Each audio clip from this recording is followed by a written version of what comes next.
শীত শেষ, এবার এলো গরমের পালা। বেশ ভালোই কিন্তু গরম পড়ে গেছে। তো আজকে আমি গরমের কিছু নতুন সবজি রান্না করব।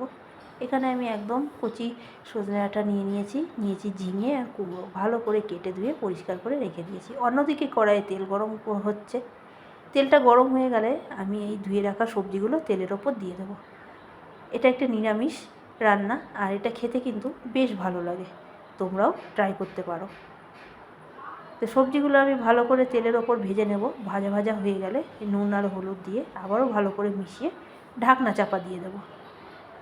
সবজিটা সেদ্ধ হতে থাকুক। বেশ কিছুক্ষণ পর দেখো আবারও আর একবার ওপর নিচ করে নিলাম। এরপর দিয়ে দেবো টমেটো কুচি। এরপর আমি কিছুটা পোস্ত আর কাঁচা লঙ্কা বেটে নেব।